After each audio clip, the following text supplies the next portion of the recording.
That's the first friendly face I've seen in this damn town. But I've been in this business long enough to know he's hiding something.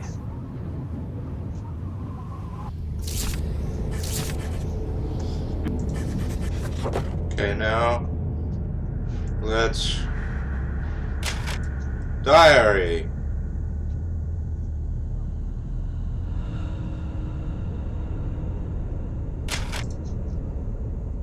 I'm completely unable to recall what led to my confinement in the Arkham Asylum or what happened to the 6 years between my two visits there. They told me I had some kind of personality change that night in Boston. They watched me for a while, decided I wasn't dangerous, and let me go.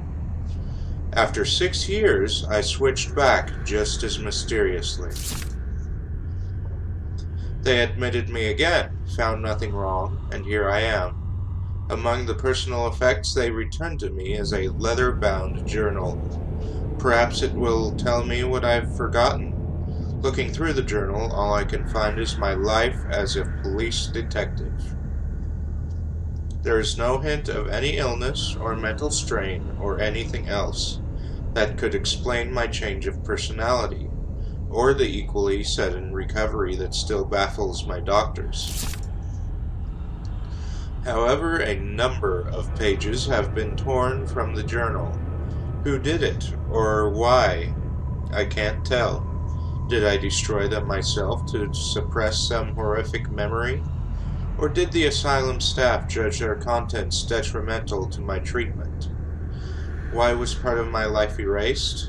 What is it that I can't remember, and who wants it to stay forgotten? Is it a precaution to protect my sanity, or the key to something I need?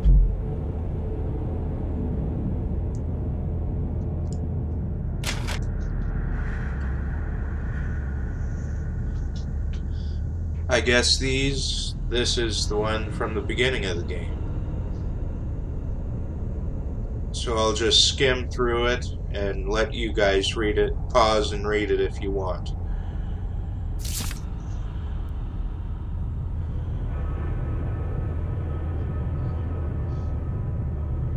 Oh, you probably can't. My face is in the way. Evening. I guess I'm becoming a victim of my own success. After closing the last 5 cases so fast, the papers have been calling me a local hero. But I just had a run of lucky hunches, that's all. I'm just another cop doing his job. So there's a disturbance at a local residence. It's probably just a bunch of kids hopped up on moonshine. Why call in a detective? Maybe the uniform boys are sore at being out in this weather and they want to share the joy with the local hero. It wouldn't be the first good-natured prank I've had to take since those newspaper reports. I don't know, though. Something doesn't feel right. It's more than just a regular bad feeling. It's hard to explain, but it's strong. Strong. I'm probably just tired. Those dreams don't help. I can't remember when I last got a good night's sleep. Must be a month at least. Right about the time I started my run of lucky hunches. The dreams have been getting worse lately. I'm almost afraid to close my eyes. Bourbon helped at first, but not anymore. The lack of sleep must be affecting my nerves. Well, jitters or not, I better get going. Holy crap. There's a lot. Enlightened or duped? Inside Boston's strangest church. Those of our readers who live near its headquarters in an ordinary-looking Boston residence will need no introduction to the Fellowship of Yith, for whatever cult's name, or whatever the cult's name is. For those who have not encountered this mysterious semi-religious group before, a few words of explanation are necessary. Since our country's founding upon the basis of religious freedom, its shores have been home to many small religious groups inside the mainstream. No small number are headquartered in the states of New England, where the Pilgrims themselves sought a new world free of religious persecution. But the question must be asked, at what point does a religion become a cult, and its trusting adherents, not to mention its blameless neighbors, become victims? That is the question the journal poses in regard to the Fellowship of Yith. In a month-long investigation, our intrepid reporters have diligently sought out the truth behind this so-called church. Its origins are somewhat mysterious, the more so since the group's leaders declined to be interviewed or to assist our investigation in any way.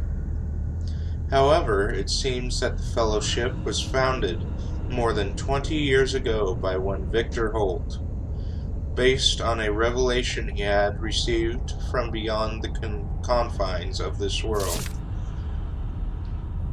Holt has not been seen for almost 6 years. His followers apparently believe that he is communing with the mysterious powers behind his faith, and that he is shortly to return with new insights and teachings. All this sounds like a harmless, if eccentric, spiritual group, little different from many others. However, those who make their homes near to the fellowship's headquarters tell a different, more sinister story. The adherents of this obscure sect are to be found loitering on street corners, casting menacing glances at their innocuous neighbors, and frequently engaging in acts of petty crime, which the local police seem powerless to prevent or redress. Strange lights have been observed burning in the windows of the old house at all hours of the day and night. They change color unpredictably and cast weird, unintelligible shadows. Even more disturbing are the noises which have been heard to issue from within the mysterious building. They include chanting, unearthly music, and, worst of all, screams like those of lost souls in agony.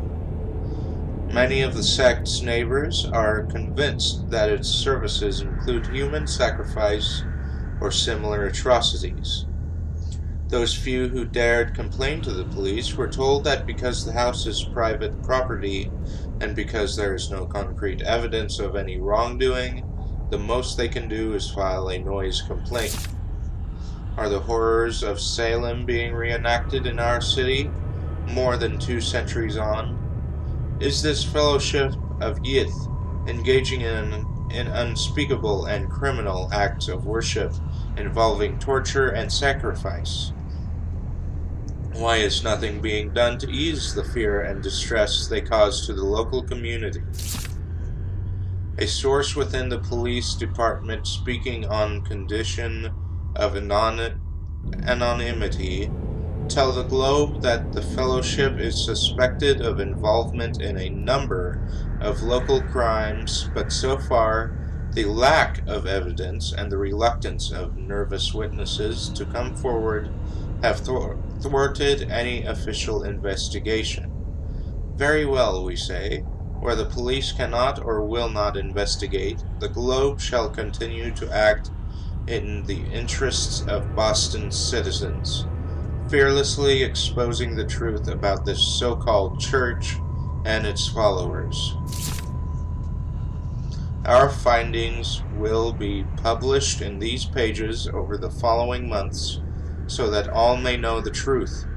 Editor's note: it is with great sorrow that the Globe announces the death of reporter Howard Addlestone, who was leading the paper's investigation into the Fellowship of Yig when he apparently drowned in Boston Harbor. The coroner has ruled his death a suicide. Our condolences go out to his family.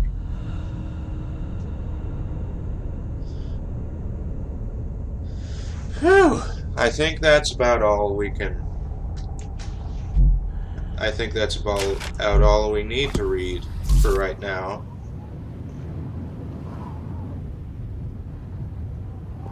This ain't Fallout. Quit pressing the E key.